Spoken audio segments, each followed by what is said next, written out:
All right, so in today's video, we're going to talk about the types of computer networks, and we're going to talk about them from the perspective of their size, starting with the smallest type, which is the personal area network, and then ending with the largest type, which is the wide area network. Now, before we start talking about personal area networks, one thing that I do want to mention is that it's very common for people just to mention the acronym. So for a local area network, you're going to hear LAN. For a wide area network, you're going to hear WAN. So just so you're aware, if you hear what those acronyms are, that's what they're referring to. So let's go ahead and let's kick things off talking about the personal area network, or the PAN. This is the smallest type of a network that we can create, and they're typically considered an ultra small network, and they're used for personal use to share data from one device to another.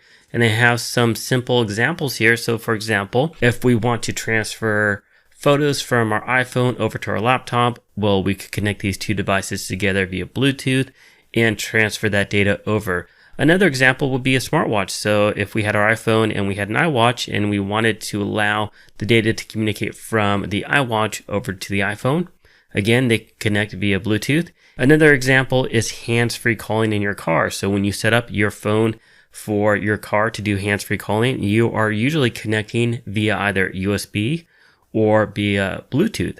And then lastly, when we talk about all of these smart devices for monitoring our health, such as our heart rate monitors that go around our chest, or they are on our watch like an iPhone, and they go on our wrist, or anything else, and they connect to a smartphone or to your desktop or to a tablet or whatever, that's an example of a personal area network. So that's a PAN, or a personal area network. Now, moving up to the next largest in size, we have the most common one that you're probably familiar with is the local area network, or commonly referred to as a LAN. Now, when we talk about a LAN, the sizes can vary from one to the other. So it could be a network that's in a single room, such as a classroom or a lab.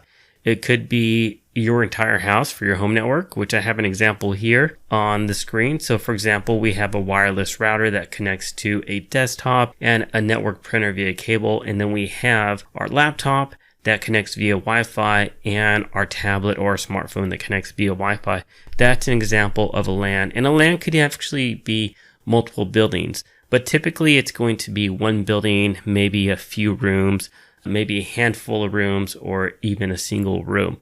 But again, these are very generic terms, so it's not going to be universal where you say a LAN only refers to a single room. I just want you to understand that.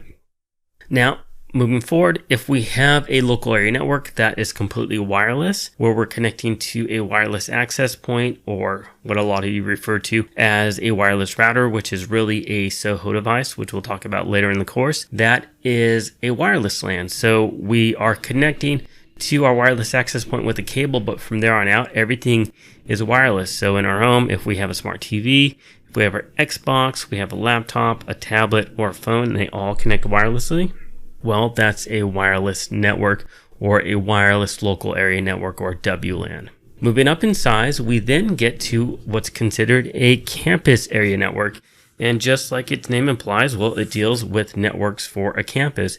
It could be a school campus, it could be a business campus, such as maybe Facebook or Google or some other large company has 3, 4, or 5 buildings all together on a site that they own.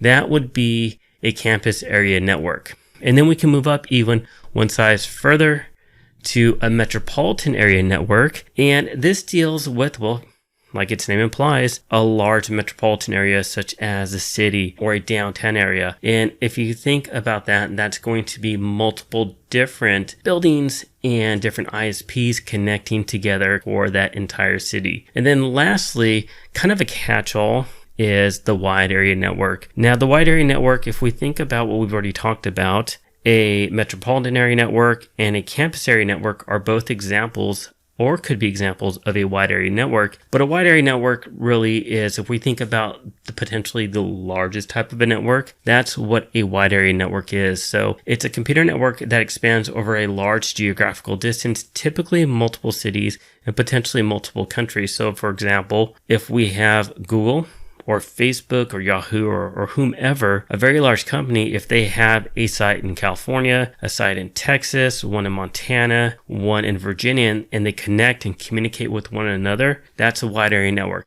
Now, the perfect example of a wide area network that we all use is the internet. The internet is nothing more than a wide area network.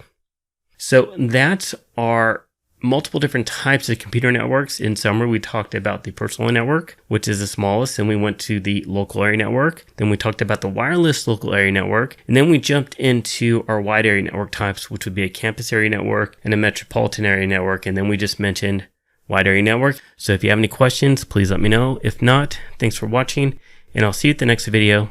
Take care.